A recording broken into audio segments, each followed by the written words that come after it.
Listo, ahora sí. Vamos, Alecos. Alaikum salam wa rahmatullah. Costó un poquito, ya tenemos fallas técnicas. Sí, sí, sí, Tuve, sí, alhamdulillah. tuve que unirme con el celular porque no me dejó en la laptop. Listo, ahora sí. Sí, yo hoy a la tarde hice una prueba también desde el laptop y no lo conseguí. Bueno, pero ya estamos aquí. Alhamdulillah, alhamdulillah. Bueno, y el tema que nos une es, digamos, súper interesante porque es tanto interesante para nosotros como musulmanes, para nuestra cultura general, como para, digamos, los cristianos o de otras religiones que nos puedan estar oyendo. Ah, no, claro, claro. La verdad es que eh, si nosotros entramos a hablar de los libros sagrados, lo importante de los libros sagrados, lo más importante de todo es la fiabilidad de los libros sagrados. ¿Mm? Porque si Allah se está comunicando con el ser humano o con su creación, debemos estar seguros que lo que dicen los libros sagrados es exactamente lo que Allah quiere que el ser humano sepa. ¿Mm? Así es. El problema es que, ¿qué pasa si en estos libros sagrados hay mano humana metida? O, o adulteraciones. Entonces no tenemos claro qué es lo que Allah quiere que el ser humano sepa. Entonces es muy importante que entendamos la fiabilidad de los textos. Tú Sí. tenés en tu canal, estuve revisándolo hoy por la tarde, una serie de videos que hablan de la historia, cómo se compiló el Corán. Sí, exacto. Y nosotros estamos claros que el Corán, en el Corán Allah ha cumplido a su compromiso de salvaguardar el Corán. Él dice, yo soy el quien revela y yo soy el que lo custodia, ¿no? O ahora Así, la palabra de Allah no puede ser cambiada. Y, tal y, cual. Esa y es una promesa que está en el Sagrado Corán y de alguna manera uno ve el resultado de esa promesa en ese, por ejemplo, esos videos que yo hice donde expliqué todos y cada uno de los procesos históricos que se hicieron para preservar el Sagrado Corán. Y claro, incluso cuando o sea, hablamos de libros sagrados, los libros islámicos siempre empiezan por algo muy interesante que es la definición lingüística y después la definición etimológica, ¿no es cierto? O el tarif al-shar'i, que se le llama, la definición técnica. Y nosotros cuando los musulmanes hablamos del Corán, decimos que el Corán es la palabra de Allah revelada al profeta Muhammad a través del ángel Gabriel, que los musulmanes han transmitido a lo largo de la historia con un concepto que se llama mutawatir, es decir, con tantas vías que es imposible que alguien piense que hay una confabulación para cambiarlo, y que el Corán se encuentra todo escrito en el Mus'haf, es decir, la versión escrita del Sagrado Corán, que empieza con el Fatiha y termina con Surat an-Nas. Es decir, la definición que los sabios han hecho de lo que es el Corán para nosotros es la que nos ayuda a estudiar todos estos procesos históricos para, lo que vos decís, la tranquilidad que uno tiene como musulmán de saber que lo que estamos leyendo hoy es exactamente lo que fue revelado al profeta Muhammad hace 1450 años. claro. Ahora, nosotros somos musulmanes y evidentemente hay una carga de fe en esto. Ok, nosotros Por decimos supuesto. como musulmanes, creemos que el Corán es la última revelación y creemos también que no ha sido cambiado. Un cristiano podría decirte también que cree que la Biblia es la palabra de Dios y que no ha sido cambiado. Y también un judío podría decir que el Tanaj, o lo que llaman los cristianos el Antiguo Testamento, tampoco ha sido cambiado. Pero la cuestión aquí es que en el caso del Corán hay también testimonios de personas que no son musulmanas, de científicos que han estudiado los libros y los manuscritos que se han encontrado, por lo menos hace unos cuantos años en Birmingham, en la universidad en Reino Unido, se encontró un manuscrito del Corán que el carbono 14 dató de entre el 570 y el 650 de la era común, o sea, prácticamente en el tiempo que el profeta Muhammad la pasa con él vivió. O Exacto. sea, este manuscrito encontrado en Birmingham podía haber sido escrito en el tiempo de la vida del profeta Muhammad y no difiere en lo absoluto con el Corán que Exacto. tenemos ahorita, ¿de acuerdo? Exacto. Y hay muchos científicos como John Buston, como Craig, que son estudiantes de filología, que dicen que el Corán ellos pueden garantizar, aunque no son musulmanes, o sea, no tienen esta carga confesional, de que el Corán es prácticamente el Mus'haf de Muhammad. Lo dice John Burton con palabras textuales. Ahora, si nosotros venimos y hacemos una comparación de la Biblia con el Corán, o sea, nosotros decimos, ¿qué tiene más fiabilidad, la Biblia con el Corán? La primera pregunta sería, ¿cuál Biblia? ¿No? ¿Cuál de las Biblias? Porque para empezar, la Biblia Samaritana tiene 5 libros. ¿Ah? ¿Cuál? La Septuaginta, que tiene 46 libros. O el Tanaj hebreo, que tiene 24 libros. O la Biblia cristiana católica, que tiene 73 libros. O la protestante, que tiene 66. O la copta, que tiene 77. O la armena, que tiene 78. Entonces, para empezar, ¿con qué lo vamos a comparar? Si hay una cantidad de Biblias y todas dicen ser, o todas las personas dicen ser, que siguen el libro correcto. Hay una división increíble en cuanto a los números de la Biblia, y en la historia han habido discusiones para ver cuál es el canon real de la Biblia. Entonces, lo primero que habría que ver es con qué Biblia lo vamos a comparar. Si decimos que es la Biblia cristiana, comparar el Corán con la Biblia cristiana, para hablar de la fiabilidad y la confianza de este libro. Nos quedamos con la católica, que tiene 73, por ejemplo. Hay 1.500 millones de católicos, pero los evangélicos rechazan algunos libros que se llaman deuterocanónicos. Son 900 millones de cristianos evangélicos. Pero hablando de la Biblia católica, que es la que tiene 73, que digamos que es la que es más usada en el cristianismo. La primera cuestión es que solamente en el Nuevo Testamento hay, y no lo digo yo, lo dice la misma crítica textual cristiana, más de 537,000, y no estoy exagerando, 537,000 variantes en los textos. 537,000. O sea que hay más variantes textuales que palabras en el Nuevo Testamento. ¿Ah? Entonces imagínate cómo el grado de desconfianza que tú puedes tener en un libro. Ahora, si nos vamos al Antiguo Testamento, el Antiguo Testamento que relata cosas que pasaron en el principio de la humanidad, pero ponele que el Pentateuco, que son los libros más antiguos, los libros de la ley, Génesis, Éxodo, Levítico, Números y Deuteronomio, se supone que el autor es Moisés. O sea, estamos hablando 1250, 1300 años antes de Cristo, antes de que empezara la era común.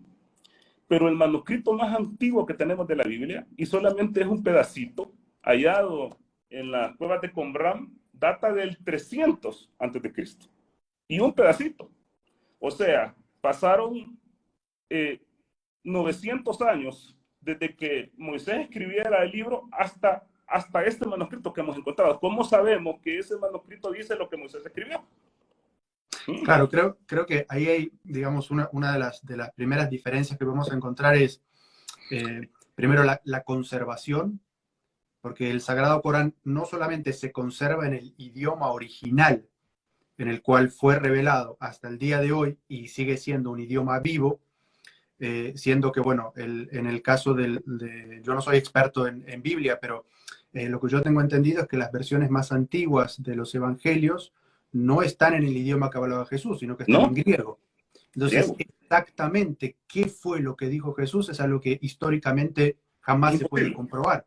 Imposible. Mientras que, digamos, nosotros cuando miramos el Corán, y eso es algo, vos recién hablabas, bueno, todos le ponemos algo de fe a la creencia en qué libro seguimos. Sin embargo, digamos, yo era católico antes de convertirme al Islam, y una de las cosas que digamos, más poderosamente me ayudó a tomar esa decisión fue que cuando yo era católico y tenía algún tipo de duda, me decían, bueno, eso es fe, tenés que creer en eso, es decir, no trates de entenderlo, sino que hay que tener fe, digamos, una fe ciega en ello. Sí, es lo que y se llama la fe dogma. ciega es algo que se elogia. Sin embargo, para nosotros musulmanes, digamos, la fe tiene que estar basado en algo racional, ¿no es cierto? Es decir, nosotros no podemos tener fe en algo que no, digamos, en este mundo no tiene sentido. Y entonces, a ese nivel, la preservación del Corán fue algo muchísimo más cuidado, porque no solamente estaba la memorización, porque, digamos, había muchos musulmanes que memorizaban todo el Corán, que, digamos, no descendió como un libro completo, que los musulmanes tuvieron que memorizar de un día para otro, sino que durante 23 años iban bajando pequeñas partes y los musulmanes iban memorizando, sino que todos los musulmanes memorizaban alguna parte. Y por eso la palabra hafed o hufad, que son los custodios, los que memorizan el Sagrado Corán, todos son de alguna manera custodios del Sagrado Corán. Y por eso cuando se hace el proceso después de la muerte del profeta de compilar el Corán, porque el Corán estaba todo memorizado y todo escrito durante la vida del profeta, Lo que no estaba era compilado en un solo libro. Entonces, cuando se hace después de la muerte del profeta en el primer califato ese ejercicio para juntar el Corán en un solo libro, se juntan a las personas que lo conocían todo de memoria, a los que conocían partes y todos los escritos que distintas personas tenían. Y lo que coincidía, es decir, para poderlo escribir en el nuevo manuscrito, tiene que coincidir todo. Los que memorizaban todo el Corán, los que memorizaban solamente esa parte y la parte escrita. Entonces es como un sistema científico por el cual podemos estar completamente seguros de que en aquella época digamos, se registró exactamente lo que había sido revelado por el profeta. Sí, claro. Esa es la primera copia. O sea, esa copia nosotros hoy en día no la tenemos. Claro. Pero de esa copia se hicieron 7 copias en el tercer califato. Y que fueron copias de las primeras, es decir, se agarró esa primera copia y se hicieron 7 copias idénticas. Y de esas 7 copias sí todavía tenemos en los museos, Claro. como en el Museo de Topkapi de Turquía.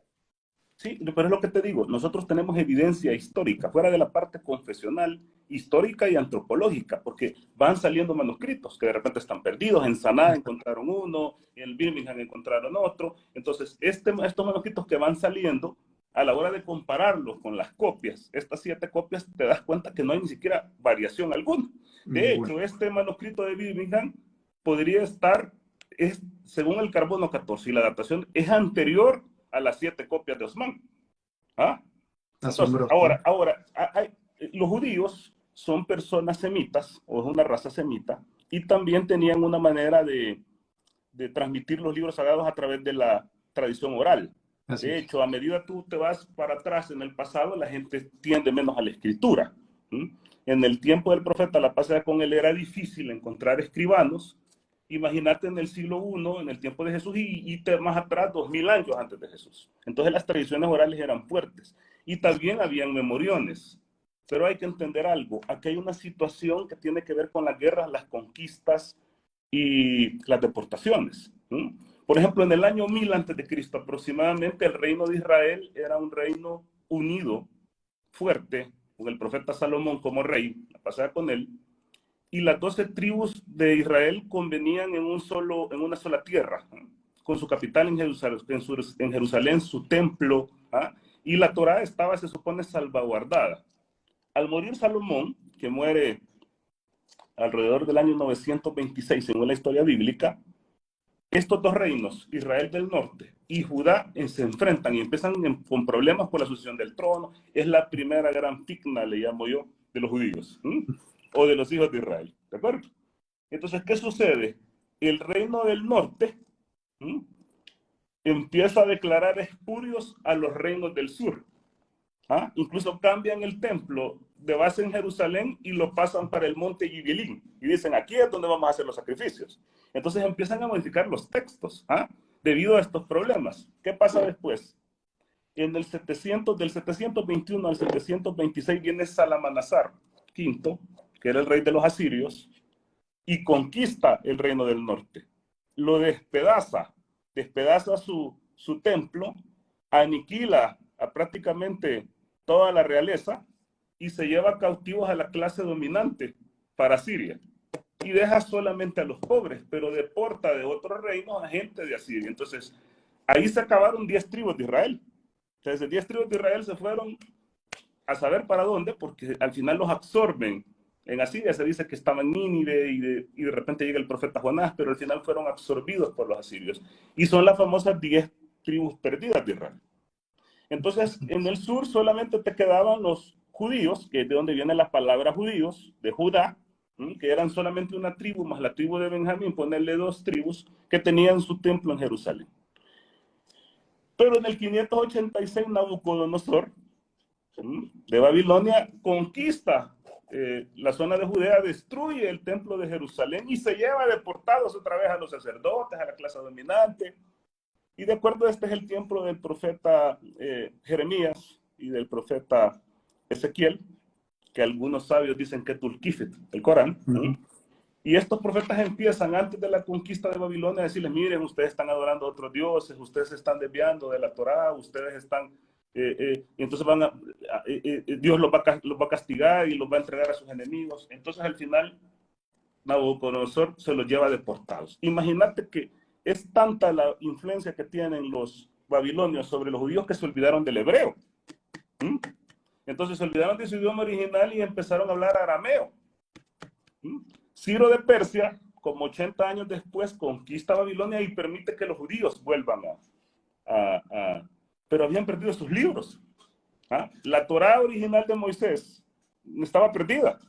Y los samaritanos que se habían quedado, de ahí viene la palabra samaritanos, que se habían quedado porque pasan la capital a Samaria, y no aceptan las nuevas revelaciones de los judíos, ni aceptan los nuevos cambios, y ellos también las tienen cambiadas. Entonces vos tenés un problema 500 años antes de Cristo, donde la Torá de Moisés se ha perdido completamente. Entonces, ¿qué queda? La empiezan a reescribir. Y es donde tenemos algunos manuscritos del 300. El mismo Jeremías, en su libro, en la Biblia, porque hay un libro en el Antiguo Testamento que se llama Jeremías, en el capítulo 8 del versículo 8 dice textualmente: y no digáis que la ley de Dios está con vosotros, o que la Torá de Dios está con vosotros. Ciertamente la ha cambiado en mentira la pluma mentirosa de los escribas. O sea, la misma Biblia dice, un reconocimiento. Jeremías 8:8, que la Torá la cambiaron la pluma mentirosa de las escribas. Entonces, imagínate, el Corán dice por una parte que el libro va a ser salvaguardado. Nosotros lo comprobamos con todo lo que estamos hablando. La Biblia, en su mismo texto, dice que los escribas han cambiado la ley de Dios y que no la tienen en sus manos. No digan que la tienen porque no la tienen, ustedes la cambiaron. Entonces te das cuenta que la fiabilidad del Antiguo Testamento, porque aquí estamos hablando del Antiguo Testamento, es bajísimo. De hecho, Jesús viene, la pasada con él, y él lo que trata es de que la gente vuelva a lo correcto. O sea, que vuelva a la Torá original, a la ley original. Jesús, la pasada con él, era la última oportunidad para los hijos de Israel para que se alinearan. Y tú sabes que lo que hacen es que quisieron matarlo. Ahora, con el Nuevo Testamento la cosa, como decía, se vuelve más complicada. Increíblemente más complicada. Para empezar, como te digo, en los manuscritos neotestamentarios, el más antiguo que tenemos es el Codex Sinaiticus, que es alrededor del siglo IV, que fue descubierto recientemente, y este es 300 y pico años después de Cristo. O sea, tú no sabes, entre Cristo y el Codex Sinaiticus, todas las cochinadas que los escribas pudieron haber hecho. Te voy a poner un ejemplo. Yo sé que tal vez no tenemos mucho tiempo, pero un ejemplo claro. Adelante, porque es interesantísimo. En Primera de Timoteo, capítulo 3, versículo 16, dice: y Dios se manifestó en la carne. Fíjate bien, dice, y Dios se manifestó en la carne. Entonces este versículo lo utilizaban los cristianos para decir que Jesús era Dios, porque Jesús era Dios manifestado en la carne. Entonces todas las Biblias que venían de lo que se llamaba el Textus Receptus, que era el más famoso de todos, allá por el año 1500, que lo hizo Erasmo de Rotterdam. De hecho, lo compiló en base a manuscritos griegos del siglo X, el más antiguo. Hizo esta Biblia, el Textus Receptus, y de ahí es donde Casidoro de la Reina hizo la traducción al español, y de ahí viene la Reina Valera, por ejemplo, que es la más leída en Latinoamérica. Entonces, en 1 Timoteo 3:16 dice que Dios se manifestó en la carne. Pero después un hombre, Tinderdorf, allá en el Sinaí, se fue de paseo, y abajo del monte Sinaí hay un monasterio, el monasterio de Santa Catrina. Se encontró unos papeles ahí que le parecieron bien interesantes, y se los compró a los monjes por un par de monedas, y resultó que este era el famoso Codex Sinaiticus, que es el manuscrito casi más completo que tenemos del Nuevo Testamento. Y encontró que en ese versículo, cuando se revisó, que dice Dios manifestado en carne, la palabra es aquel, no Dios. Entonces, un escriba posterior había cambiado la palabra aquel a la palabra Dios. Entonces, las Biblias modernas cambiaron la palabra Dios y le pusieron aquel.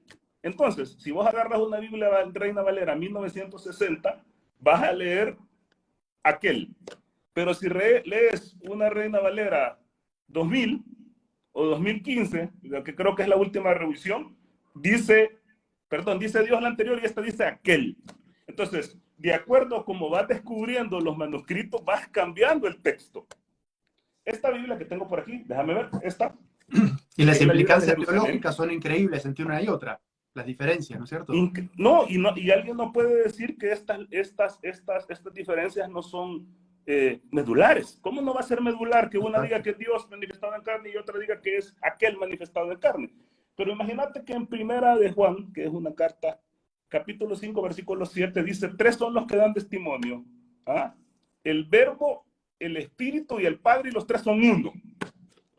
O sea, la Trinidad, probada en la Biblia. ¿De acuerdo? Pero en este Sinaiticos no aparece este versículo. Entonces, en la Biblia de Jerusalén, a pie de página, aparece aquí abajo, dice, este versículo fue añadido por un escriba posterior a partir del año 800. O sea, la misma Biblia dice que ese versículo no es verdad. Históricamente no estaba. No estaba. Y de hecho, el final de Marcos, a partir del versículo 16, 19, 16 en adelante, las Biblias modernas dicen, todo el final de Marcos no pertenece al autor original. Puede ser inspirado por Dios, pero no fue escrito por Marcos. La misma Biblia, que es donde Jesús dice que vayan a predicar el evangelio a todas las naciones y que van a haber señales donde la gente va a tomar veneno y los van a morder serpientes y no les va a pasar nada. O sea, te das cuenta cómo la Biblia es un libro increíblemente manoseado, de acuerdo al gusto del escriba. Si había algo que estaba escrito que no le gustaba, el escriba venía y lo cambiaba. No tenemos ese problema con el Corán, en lo absoluto. ¿Ah? Y no lo decimos solamente porque somos musulmanes, lo decimos porque la misma arqueología lo está diciendo. O sea, vas a encontrar todos los manuscritos que quieras y te vas a dar cuenta que los manuscritos son exactamente iguales a la revelación. Y aquí se cumple la profecía o la promesa de Allah. Tú sabes que Él siempre cumple las promesas, que el Corán como última revelación iba a ser completamente salvaguardado. Imagínate que ahorita hay 35 millones de memoriones en el mundo que se saben el Corán de memoria. 35, que es otra promesa de Allah cumplida cuando la dice, por ejemplo, en la sura 54 de la Luna, he hecho el Corán fácil de aprender y memorizar. ¿Ah? Así es. Entonces, porque no hay otro libro en la historia de la humanidad que se haya memorizado tanto como el Corán, y en la actualidad que se memorice así. Y no solamente el número. No es que digamos a decir hay 35 millones de memoriones. No hay nadie en la historia que se haya memorizado la Biblia. Nunca. O sea, no hay nadie que se sepa nunca de memoria la Biblia. Entonces te das cuenta que el texto coránico, independientemente de la creencia que uno tenga o lo que tenga la gente, es un libro preservado y que es exactamente igual ¿cómo se llama? Al libro que fue revelado el profeta Muhammad, la pasada con él, y que fue escrito después. Porque aquí no solamente importa el texto, aquí también importa la memoria. Los judíos del norte, igual que los israelitas del norte, igual que los judíos del sur, perdieron ¿cómo se llama? La tradición oral debido a todas estas guerras y debido a todos estos problemas y deportaciones. Lo mismo pasa en el tiempo de Jesús. Los primeros seguidores de Jesús, probablemente el evangelio de Jesús se lo sabían de memoria, ¿me entendés? O tenían escritos, pero ¿qué pasa? Viene la guerra con Roma en el 70, o sea, 30 y pico años, y todos los judíos son perseguidos. De hecho... De todas maneras, yo tengo entendido que, o sea, los 4 evangelios son la misma historia narrada por 4 personas distintas. Bueno, y la misma historia entre comillas, porque tú tenés discrepancias enormes entre las historias. Por ejemplo, yo decía en mi última conferencia, en los evangelios llamados sinópticos, Mateo, Marcos y Lucas, tenés a las mujeres viendo desde lejos la crucifixión y a todos los discípulos varones huyendo, preocupados porque los iban a agarrar. Pero tenés el evangelio de Juan diciendo que uno de los discípulos estaba al pie de la cruz con Jesús, platicando con Jesús cuando él lo estaba matando, y estaba la Virgen María a la par. O sea, es una discrepancia increíble entre una versión y otra. Juan dice que el mausoleo donde iban a enterrar a Jesús era una cosa enorme con un jardín, y Marcos dice que la tumba donde tiraron el cadáver era un hoyo cavado en la peña, o sea, una fosa común, y que nadie vio, solamente las mujeres que estaban desde lejos. Entonces, vos no tenés la misma historia de diferentes puntos de vista. La verdad que tenés, queriendo contar la misma historia, unos puntos de vista discrepantes entre sí. Sí. Por ejemplo, tenés... Eso sin contar que una de las cosas que a mí me llamaba mucho la atención, porque bueno, yo iba los sábados al grupo juvenil, a la iglesia, a estudiar el catecismo y todo esto, que los últimos libros de lo que se llama el Nuevo Testamento, en realidad no tiene nada que ver con Jesús, sino que son las cartas, ¿no es cierto? Y que digamos, son personas en un concilio que le han puesto el veredicto de que eso es inspirado, pero eso no Sí, tiene ninguna relación con Jesús. claro, lo que tú decías, primero no tenemos el Evangelio original de Jesús, escrito en arameo o en hebreo, que eran los idiomas de él, específicamente el arameo, no está, se perdió. Entonces lo que tenemos son 4 evangelios en el canon que tratan de contar la historia más o menos parecida, pero en el finales del siglo I y siglo II circulaban alrededor de 85 evangelios en griego. 85. Entonces, ¿quién le dio la autoridad? Porque Ireneo de León fue el primero del 150 después de Cristo que dijo, estos 4 van a ser. ¿Por qué? ¿Por qué Mateo, Marcos, Lucas y Juan? ¿Quién le dio la autoridad a él? ¿Y por qué van a ser 4 y no 1, por ejemplo? ¿Ah? ¿Y por qué esos? De hecho, hay algunos evangelios apócrifos que cuadran con el Corán. Por ejemplo, en el nacimiento de Jesús, cuando Jesús habla en la cuna, tú puedes verlo en el evangelio de Tomás, que no está, o de la mujer, o de Joaquín o Amram, cuando le pide a Dios que le dé un hijo, y la mujer sale embarazada, también están en los evangelios apócrifos. Hay algunas historias coránicas que están en los evangelios apócrifos que dicen que tenían algo de verdad, pero fueron eliminados. Sin embargo, la Iglesia Católica todavía los utiliza para sacar algunos nombres, porque ¿cómo sabemos que la mamá de María se llamaba Ana o Ana si eso solo está en los evangelios apócrifos? ¿Ah? ¿Cómo sabían que los Reyes Magos son 3 si en los evangelios canónicos no dice el número de los Reyes Magos? Sacan lo que les conviene de los apócrifos. Pero entonces, tenías 85 circulando. Todos los evangelios estaban en griego. Y la gente lo que no sabe es que el primero que empezó a escribir fue Pablo. O sea, si tú agarras la Biblia, el Nuevo Testamento más bien, y ves qué es lo que se escribió primero, el primer libro que se escribió fue Primera de Tesalonicenses. ¿Entendés? Y todas las cartas de Pablo primero. Entonces, los evangelios fueron escritos, se sabe, por discípulos de Pablo. Y evidentemente, los evangelios cargaban ya con una teología paulina. Entonces, Marcos era un discípulo de Pablo, Lucas era un discípulo de Pablo, que tampoco se llamaban Marcos y Lucas porque son pseudoepigráficos. O sea, los evangelios no tenían autor, eran anónimos, después se les puso el nombre. Entonces, esta gente escribió influenciado por Pablo. Ahora, por ejemplo, Pablo en el Nuevo Testamento, si tú lees sus cartas, a él no le interesa el Jesús humano de carne y hueso, sino que Jesús es glorificado a partir de su muerte. Entonces, él lo que hizo en Galilea y lo que predicó no le interesa. A él lo que le interesa es el Cristo supuestamente resucitado, el Cristo celestial. Pero Marcos no estaba muy de acuerdo con eso y entonces Marcos lo glorifica a partir del bautizo. ¿Ah? Jesús es adoptado por Dios a partir de que es bautizado por Juan el Bautista, viene una paloma, no sé si te acuerdas de eso, y el Espíritu Santo, y este es mi hijo amado. Pero Lucas y Mateo no estaban muy de acuerdo y dicen, no, entonces nosotros vamos a glorificar desde el nacimiento. Entonces Lucas y Mateo le meten la glorificación con los reyes magos que van y que le dan cosas y que se postran ante él. Pero Juan salió campeón y Juan lo glorifica desde el principio de los tiempos, porque para Juan Jesús existe desde siempre. Entonces, esta vez cuando la teología va cambiando de acuerdo al escritor y eso es lo que nos han metido en la Biblia.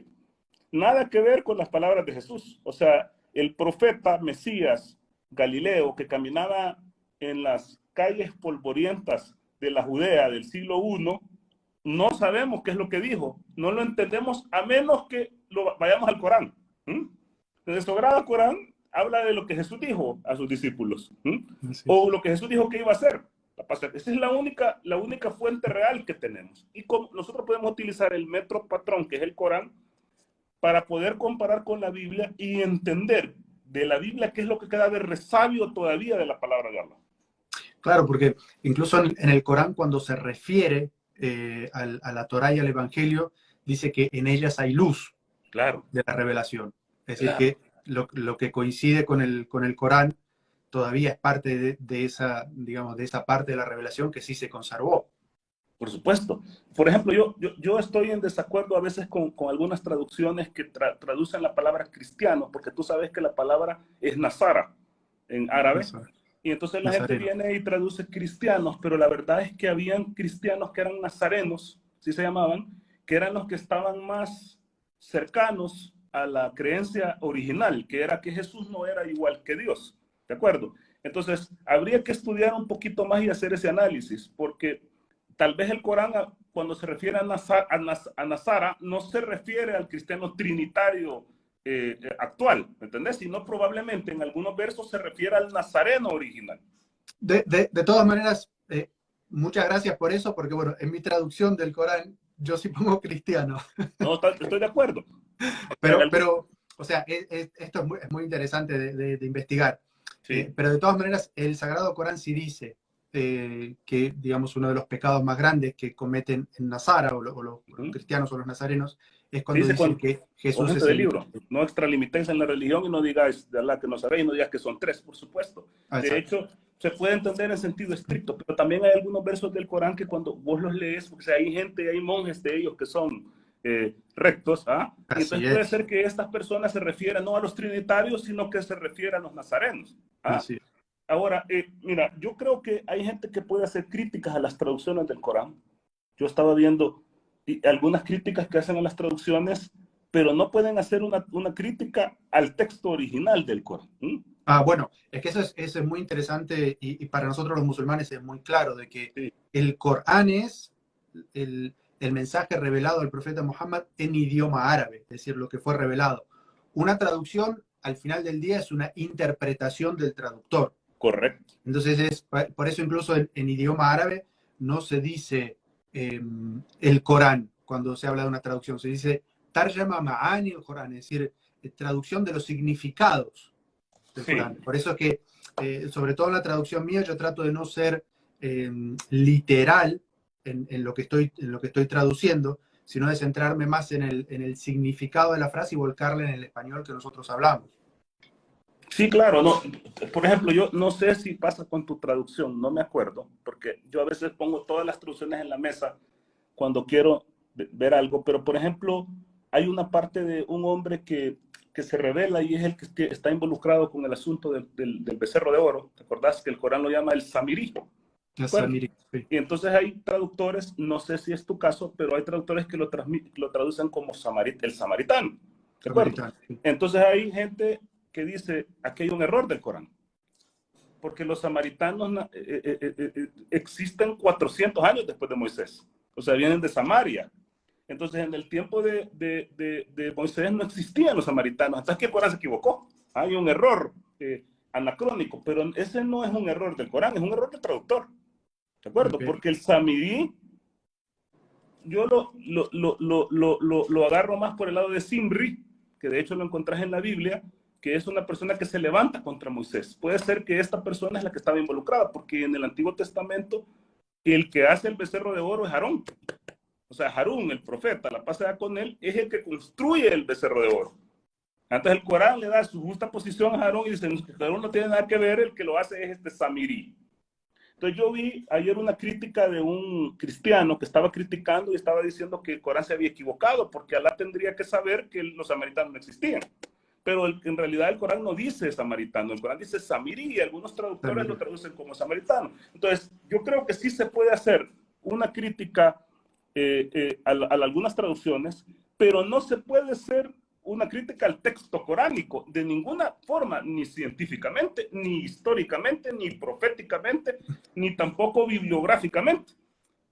De hecho, lo que estamos hablando aquí, te aseguro que van a salir en el futuro nuevos manuscritos que se van a encontrar, de alguna manera, siempre se encuentran, y te vas a dar cuenta, pues nosotros lo sabemos, la gente se va a dar cuenta que siempre esos manuscritos van a coincidir al 100 con el Corán que leemos hoy en día. Y esa es una bendición de Allah, una rahma de Allah para la humanidad, que no solamente nos ha dado una guía y una misericordia para nosotros, sino que además lo ha salvaguardado para que eso se mantenga incólume.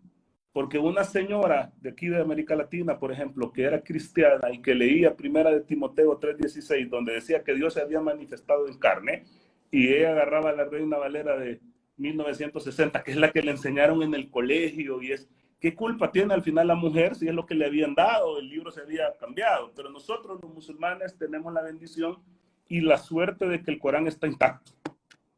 Así es. Y eso es maravilloso para mí, increíblemente maravilloso. Bueno, y cuanto más estudios uno hace sobre, digamos, cómo históricamente se preservó, cómo era que porque, claro, el Corán es un libro extenso, tiene como 500, 600 páginas. Sin embargo, al haber sido revelado durante 23 años y el profeta ha utilizado tantas formas de hacer memorizar el Corán a los sahaba, más allá de que los árabes eran digamos, tribus conocidas por la tradición oral, por la memorización, pero el profeta utilizar tantas formas de asegurarse que los sahabas memorizaran el Corán y que lo escribieran, es decir, que nos queda como muy... uno queda como muy tranquilo de que realmente lo que está siguiendo fue exactamente lo que fue revelado al profeta Muhammad. Porque el hecho de que él recibiera la revelación y la comunicara a los sahabas. Y además, incluso la organización del Corán, es decir, qué viene primero, es decir, qué sura viene primero, qué sura viene después, y dentro de una sura, que es un capítulo, el orden de los versículos, todo eso era dictado por el profeta. Y los sahabas lo entendían así, por eso en esa asamblea que se hace después de la muerte del profeta para ponerlo en un solo libro, tenían los escritos, pero tenían la memorización para saber colocarlos en ese orden. Y no hubo, digamos, diferencia de criterio entre las personas que se reunieron para ponerlo en ese orden. Incluso los nombres de los capítulos también son revelación. A veces había algunos capítulos que se los conoce con otro nombre, simplemente porque son cosas que se mencionan muchas veces dentro de ese capítulo. Pero si no, tanto el nombre como la numeración de los versículos es algo que estaba en la revelación. Claro, y también ponerle la recitación en la oración. 5 veces al día tenías que recitar las suras. ¿Ah? Los beneficios en la recitación del Corán, en la lectura del Corán, que te hacía que la gente estuviera pendiente de recitar el Corán. Y escuchar el Corán. El profeta dijo, el mejor de ustedes es el que aprende el Corán y lo enseña. Claro. Es decir, incentivaba a las personas a que aprendan algo del Corán y lo transmitan. Claro, y también ponerle los milagros científicos. Yo he visto algunos comentarios tuyos a pie de página de tu traducción muy acertados. Por ejemplo, el de las montañas, que son estacas que ¿cómo se llama? Que detienen la tierra en cuanto a los temblores y los terremotos. Y eso se acaba de descubrir. Eso no tiene ni 100 años. El Corán lo estaba diciendo hace 1400 años, la profecía de los romanos, que se cumplió a cabalidad. El hecho que los musulmanes iban a triunfar cuando eran descalzos nómadas arrinconados por Roma y Persia. La sura el tema del hierro, por ejemplo, o el tema del agua, de la cantidad del agua, o sea, que la cantidad de agua que hay en el planeta es siempre la misma, o de que toda la vida sale del agua, proviene del agua. Son cosas que, bueno, recién la ciencia afirma ahora. El universo era un todo, lo expandimos, 2150 del Corán, que es claramente aplicable a la teoría del Big Bang. O sea, te das cuenta que, porque ¿qué pasa con la Biblia? Tú tenés, por ejemplo, a Josué, que va y está, ¿cómo se llama? Rodeando una ciudad, y entonces quiere que la ciudad caiga, y entonces le pide a Dios que no, ¿cómo se llama? Que no anochezca, porque él ha jurado que antes de anochecer la ciudad va a caer, y entonces viene y Dios le da el poder para que detenga el sol. Y entonces el sol se detiene en el cielo y así ya no anochece. Pero que es un problema científico porque el día no tiene nada que ver con el sol, sino que con la rotación de la Tierra. Entonces José, al que tenía que haberle dicho que se detuviera era la Tierra, no al sol. ¿Entendés? Entonces tenés un problema científico dentro de la Biblia que hace que ya el texto tampoco sea viable. Eso tampoco nos ha pasado con el Corán. Pasan los años, pasan los descubrimientos científicos y el Corán está acorde, incluso diciendo cosas que todavía falta descubrir. Sí, exacto. Bueno, esa también fue una de las cosas que a mí me asombró mucho cuando yo me hice musulmán, porque, bueno, uno entendía incluso, digamos, en la Biblia o, digamos, en los conflictos que había tenido la Iglesia con los científicos a lo largo de la historia, incluso algunos que habían mandado asesinar o Sí, que ellos mismos se suicidaran. Digamos, claro, eso es algo que en la historia de la comunidad islámica nunca existió, ¿no claro. es cierto? Y, digamos, el concepto para mí es asombroso porque, primero, digamos, los dos tienen el mismo origen, la naturaleza o la creación, y el Corán tiene el mismo origen, que es Allah Azza wa Jal. Entonces, no puede haber contradicción entre ellos. Y si en algún momento nosotros entendemos mal un versículo y después la revelación, digamos, la ciencia descubre algo distinto, es que nuestro entendimiento de la revelación o de la lectura del mundo natural era equivocada nuestra, Claro. ¿no es cierto? Entonces es porque, digamos, si ambos provienen de Dios, no puede haber No, contradicción entre ellos. mira, Y por, hay cosas maravillosas. Para mí, a veces la gente no le pone mucha importancia, pero para mí sí son fenomenales. Por ejemplo, tú lees, cuando lees la sura de Yusuf, ¿ah? Y ves que Yusuf va a Egipto y el rey de Egipto tiene un sueño y entonces van los compañeros, el compañero de celda se acuerda de él, lo llama. Entonces, cada vez que menciona al soberano de Egipto en ese momento, siempre le dice rey, rey, rey. ¿Ah? rey, Ajá. exacto. Pero cuando viene y habla del soberano de Egipto en el tiempo de Moisés, le dice Firaón o Faraón. ¿Ah? Entonces hay una diferencia. La Biblia, cuando habla del rey de José, le dice Faraón, y cuando habla del rey de Moisés, le dice Faraón en los dos casos. Entonces el Corán hace esta diferencia. Esto ha sido descubierto a partir de 1799, que se descubrió la piedra Rosetta, y entonces ahí se pudieron, ¿cómo se llama? Hacer una ¿cómo se llama? Leer los jeroglíficos, ¿ah? Interpretar los jeroglíficos, entendieron de que el título de Faraón o Perra, que significa casa grande, empieza a partir del Imperio Nuevo, más o menos por Tutmosis III. O sea, en el tiempo de José, que se data más o menos allá por los Ixos, el soberano de Egipto se llamaba rey, Así. y posteriormente se le llamó Faraón. Es una cosa increíble, porque eso no lo pudo haber sabido el profeta Muhammad la pasada con él en el Así tiempo es. de él. Pero Alá no Así. miente. ¿Ah? Entonces Alá te habla claramente.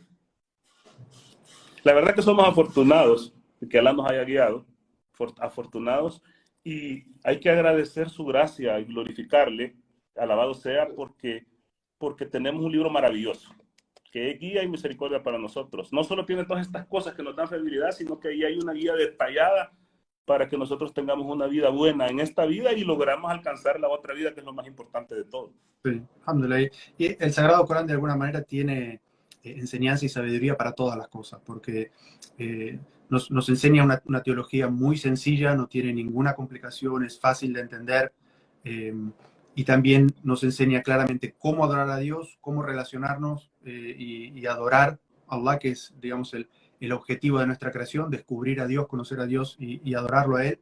Y también una cantidad de enseñanzas para digamos, la construcción tanto personal como de la sociedad sana, ¿no es cierto? O Claro.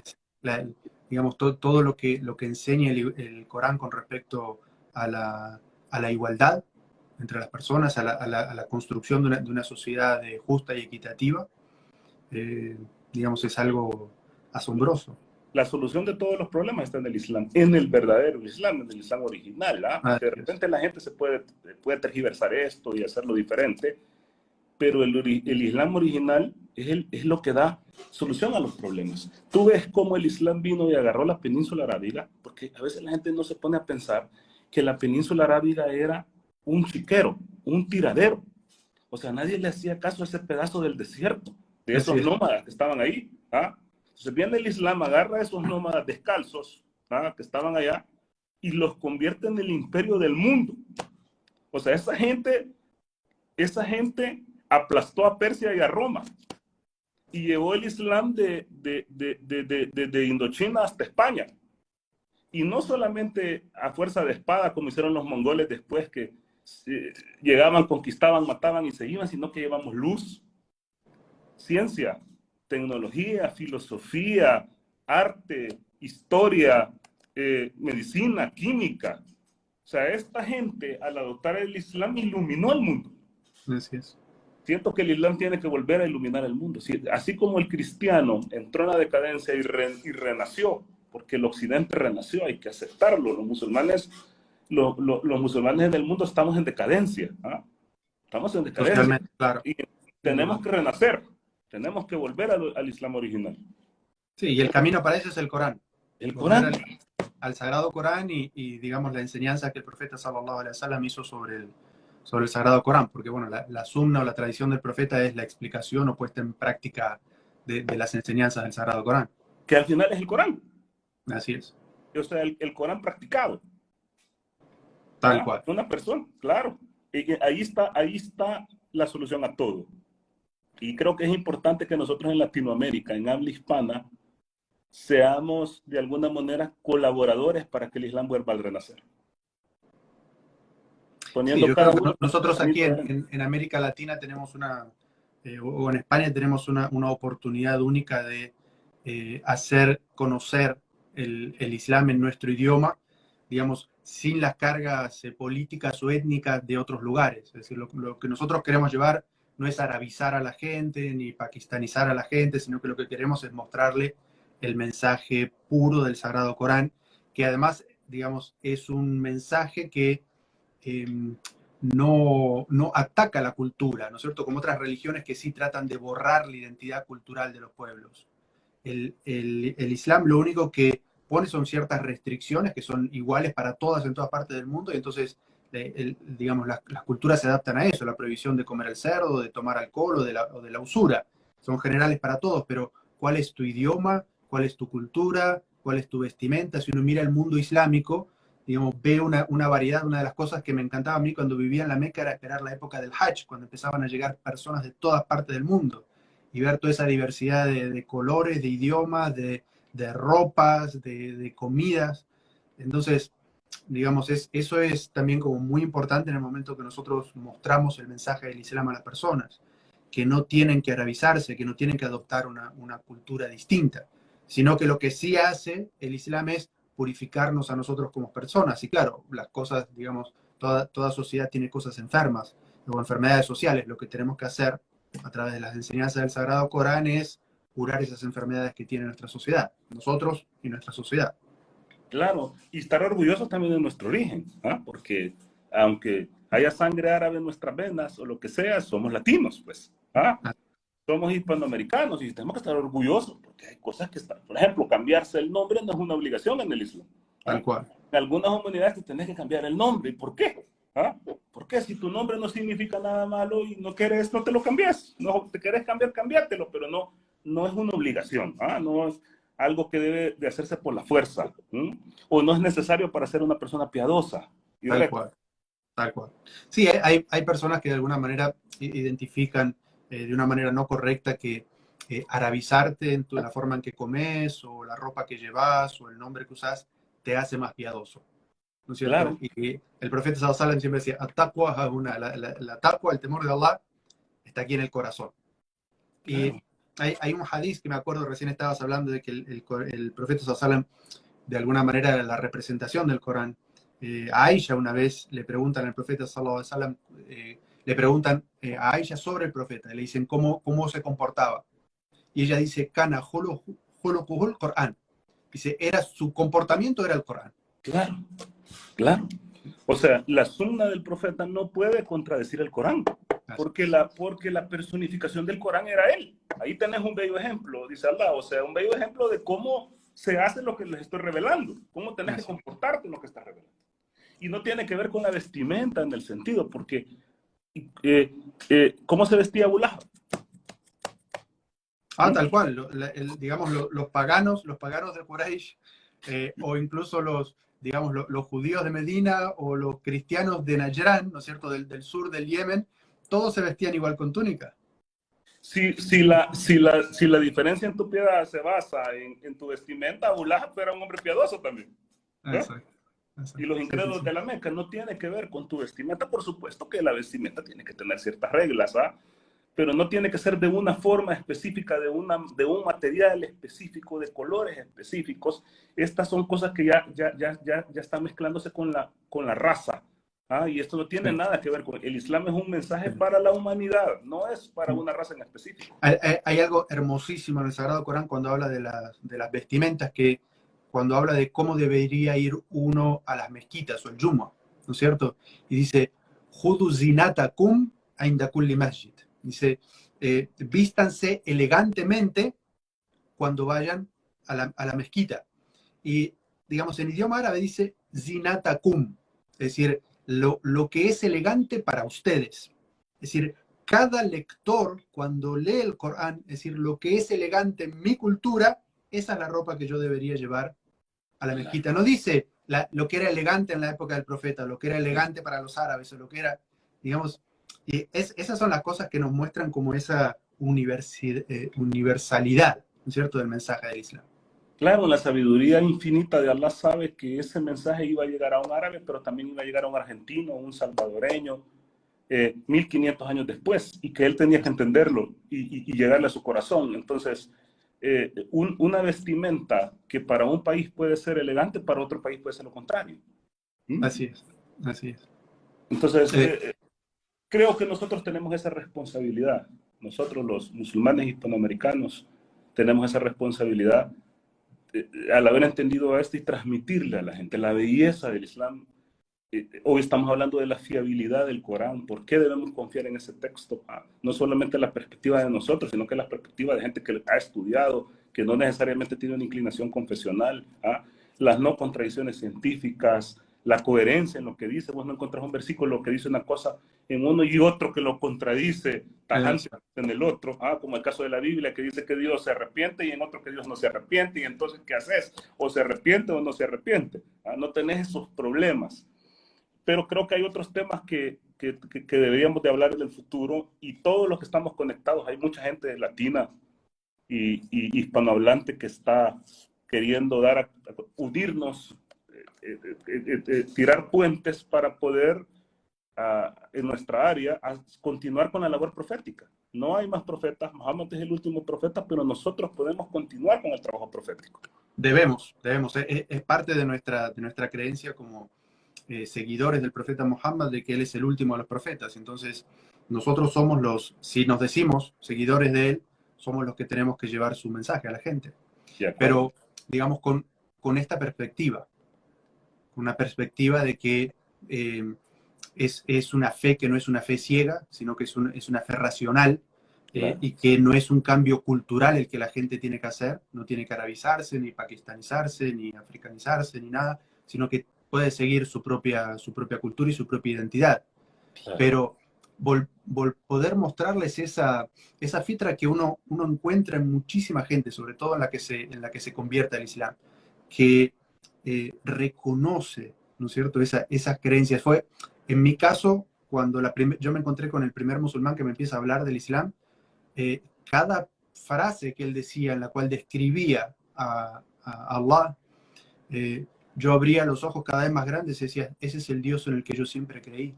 Porque, digamos, mi gran conflicto era, digamos, que Jesús era Dios o el Hijo de Dios, y que no había explicación lógica o racional para eso. Entonces, tener la capacidad de llevar ese mensaje a la gente de una manera compasiva y misericordiosa, ¿no es cierto? A veces hay personas que tratan de imponer a través quizás del debate, o de una mala forma, o elevando la voz. El Sagrado Corán es muy claro que cuando hablamos con las personas del mensaje del Islam, tenemos que hacerlo de una manera compasiva, con buenos argumentos, hablando de forma comprensiva. Porque, bueno, esa es la forma que el profeta nos enseñó, y el Sagrado Corán nos enseña, de llevar el mensaje del Islam.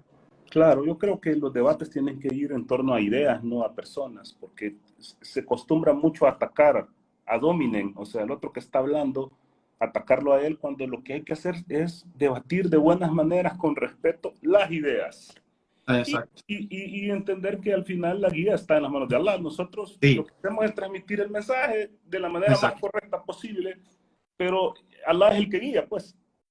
Sí, eso es fundamental. O sea, uno tiene que ir desde dos ángulos, ¿no es cierto? Por un lado, mostrar lo que se llama tarif, enseñar lo que es el mensaje, y por el otro lado, pedirle a Dios, porque Él es el que guía los corazones, ¿no es cierto? Yo recuerdo una ocasión, no sé si te acordás, cuando los musulmanes tienen que emigrar de la Meca a Abisinia, y el profeta le dice, bueno, vayan donde hay un rey cristiano, ¿no? Que él es justo y no oprime a nadie, ahí van a poder vivir en paz de sus perseguidores, los árabes de la Meca.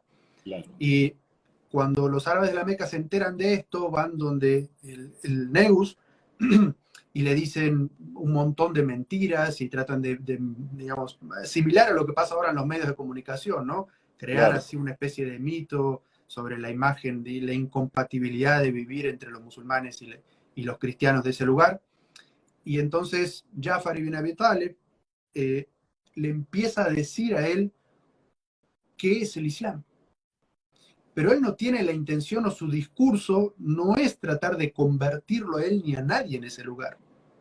Su discurso es decirle cuáles son las cosas que nosotros tenemos en común y qué es lo que hace único al Islam. Y eso queda como dando vueltas en la cabeza del Negus, ¿no es cierto? Claro, Y esto es lo que hace que él mismo adopte el Islam. claro. Entonces, Ahora, sí, imagínate la perspectiva de un converso, porque, por ejemplo, un árabe que viene y nace, o un pakistaní, o un hindú, o un indonésio, que nacen en esta cultura, que nacen en esta religión, y desde niño vienen y le enseñan, pero el converso en algún momento tuvo que decidirse, o sea, vio algo en el Islam, algo que hizo que su corazón se moviera y que se convirtiera. Y este sentimiento estos pensamientos mezclados con sentimientos que lo empujaron a cambiar su vida, porque aunque te mantengas en tu cultura, definitivamente dejamos aquellas cosas de nuestra cultura que van con nuestra fe, ¿ah? Y a veces sos criticado por tu familia y por tus amigos y en tu trabajo, ¿ah? Entonces, dar este paso tiene que ser por algo que te motivó en tu alma. Entonces, compartir esta situación con los demás es mucho más poderoso desde la perspectiva de un converso que desde la perspectiva de una persona que nació musulmán. sí, sí, sí. Yo por eso, digamos, entiendo mucho esta diferencia. Los hermanos que son inmigrantes, ellos trabajan mucho en conservar su identidad, ¿cierto? Y yo entiendo el trabajo que ellos hacen, es importante para ellos conservar su identidad. Pero el concepto de la dawa, de llevar el mensaje del Islam, o sea, no conservarlo solamente dentro de su comunidad, sino de llevarlo a la sociedad, es algo que obviamente va a venir en nuestra conciencia, porque nosotros somos los que tenemos familiares que no son musulmanes, somos los que Claro. tenemos amigos que no son musulmanes, convivimos todo el tiempo con personas que no son musulmanes. Sí. Entonces, uno no puede, como se dice, pedirle peras al olmo, es decir, si alguno de ellos lo entiende, alhamdulillah, pero si no, lo que ellos han hecho es muy válido, que es construir mezquitas, colegios, tratar de preservar su identidad, pero el concepto de la dawa, obviamente lo vamos a entender mucho más claro nosotros. Y eso de alguna manera creo lo que se daba en la primera época de los sahabas. O sea, los sahabas eran todos conversos. Claro. Eran todas personas que se convertían en el Islam, por eso Sí. entendían esta necesidad de...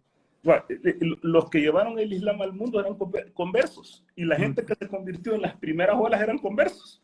sí, ¿Ah? Entonces nosotros somos los que tenemos esta responsabilidad ahora porque nosotros somos conversos. sí, ¿Sí? O sea, tenemos que explicarle a la gente, mira, por ejemplo, aquí hay muchos testimonios en Centroamérica, por ejemplo, de una persona que era sacerdote, por ejemplo, ¿ah? muchos. Y que al final decidió convertirse y te empieza a explicar los versículos del Corán que leyó y te los contrapone con los versículos bíblicos y aquellas dudas que sentía en su corazón. Ese proceso de conversión es fenomenal. Y esto es lo mismo que tenían los sahabas. ¿Ah? Los sahabis venían y venían de culturas animistas, de culturas donde se adoraban los ídolos, de piedra, ¿me entendés? Entonces, venir y hablar de un Dios que va más allá de eso, que no es antropomorfo, que no está encerrado en una estatua, que es todopoderoso, me imagino que les llenaba el corazón, los hacía rebosar y eso lo transmitían a la gente. Claro, sí. O sea, nosotros tenemos nuestra, digamos, biblioteca islámica, ¿no es cierto? Nuestra tradición está lleno de libros de lo que se llama Hayatu Sahaba, la vida de los sahabas. Por lo primero que empiezan, cualquiera de los compañeros del profeta, es su historia de cómo se hizo musulmán. Claro. Y es una historia inspiradora. O sea, uno lee la historia de Omar ibn al-Khattab, y de Abu Bakr, y de Uthman, y de Ali, y de Abdurrahman ibn Auf, y de Bilal, y uno se asombra con esas historias. Por eso también creo que es como muy importante honrar los procesos de shahada que nosotros vemos y compartirlos. O sea, que esa gente, así como las historias de esos sahabas inspiraron a las personas que estaban con ellos, inspiraron a tantas generaciones, las shahadas que nosotros vemos hoy, hay muchas historias que son muy inspiradoras. Así como vos decís, aquí en mi ciudad tenemos un hermano que se llama Abu Huraira o el señor Rafael, y él fue pastor evangélico durante 12 años. Y digamos, cuando él empezó a venir, empezó a tener todos estos mismos conflictos que yo, y empezó a venir a la mezquita, y estuvimos mucho tiempo hablando y hablando, y íbamos y veníamos, y en el momento que él decide hacer la shahada fue como, o sea, algo asombroso. Y de hecho, en la actualidad, cuando hay algo aquí en mi ciudad que dice, bueno, pero esto de la Biblia, no sé qué, tomen el teléfono del señor Rafael y hablen con él, porque él es experto en este tema, ¿cierto? Pero en ese aspecto creo que, alhamdulillah, hay muchas historias de shahadas en la actualidad que son muy inspiradoras. Y alhamdulillah, bueno, tenemos el mensaje del Corán para todos aquellos que quieran tener una copia digital. Alhamdulillah, hicimos una página web que se llama elsagradocoran.es, y ahí hay varias versiones de la traducción del Sagrado Corán. Está traducida al español de América Latina, al español de España, y también hay un pequeño librito que se llama Versículos Selectos, que es algo que en mi humilde experiencia son como los versículos del Sagrado Corán que siempre le llaman más la atención a los no musulmanes. Entonces hice juntarlos en un pequeño librito que es más fácil de imprimir para los centros islámicos y regalar. Y hay un hermano de Barcelona que lo tradujo al catalán, también está ahí en la página, tanto la versión de Latinoamérica, de España, y la de catalán. Y hay en la biblioteca hay un par de libros que hablan en esa página sobre por qué el Corán es confiable, ¿no es cierto? Y ciertas acusaciones que hacen sobre la autoría del Corán. Digamos, hay un libro ahí que se llama El origen del Corán, para aquellos que estén interesados también lo pueden ver ahí. Y hay una biblioteca de videos, porque yo llevo varios años haciendo clases, o sea, agarro un versículo y lo voy explicando palabra por palabra. Hay, digamos, cientos de clases ahí sobre explicación del Sagrado Corán en esa página. Así que, bueno, todos los que nos están viendo, invitados a pasar por ahí. Y si conocen a alguien que de repente ustedes quisieran que pueda leer el Corán, le pueden bajar una copia digital y mandársela, o mandarle el enlace. Es como una forma de hacer más accesible el Sagrado Corán a todas las personas. Claro, y lo más importante es que de manera gratuita. Por supuesto, absolutamente. Y yo les hago una invitación también. La traducción está muy buena, y hay facilidad para descargarlo. Se puede leer en línea. Yo estuve viendo, y la descarga es fácil y se puede leer en cualquier dispositivo. Así que no hay excusa. Hay que descargarlo. Para que la sí, también hay una versión que es solamente español, y hay una versión bilingüe. Es decir, para aquellos que quieran comparar los versículos del árabe con el español, también está ahí. Y todas las versiones tienen al final del libro un índice temático. Es decir, cualquier tema que les esté dando vuelta por la cabeza y quieran investigar, van al final del libro, hay un índice temático. Por ejemplo, bueno, ¿dónde aparece Jesús en el Sagrado Corán? Van a encontrar número de capítulo, número de versículo. Por ejemplo, la usura, ¿dónde está? O la condena del racismo, o no sé, cualquier tema que quieran saber sobre el Sagrado Corán, van al índice temático, lo buscan, está en orden alfabético, y pueden encontrar esa información en el Sagrado Corán. Que Alá te bendiga por el esfuerzo, Barakalafik. Amén, amén. Y a vos, Emerson, por iluminarnos con todos estos conocimientos que tenés de la comparación entre el Corán y los otros libros sagrados, que la verdad es asombroso. Creo que eso también ayuda a muchas personas a decidirse a leer el Sagrado Corán, por lo que obviamente deben encontrar de coherencia, ¿no es cierto?, en un texto en el que, bueno, sí se puede confiar y leer con tranquilidad. Claro, así un placer. que, bueno, Barakallah fik. Inshallah, nos encontramos en otra ocasión también, y seguimos charlando sobre algún otro tema de estos. Es un honor, siempre. Barakallah fik. Assalamu alaikum. Alaikum salam, un abrazo enorme. Assalamu alaikum wa rahmatullahi wa barakatuh.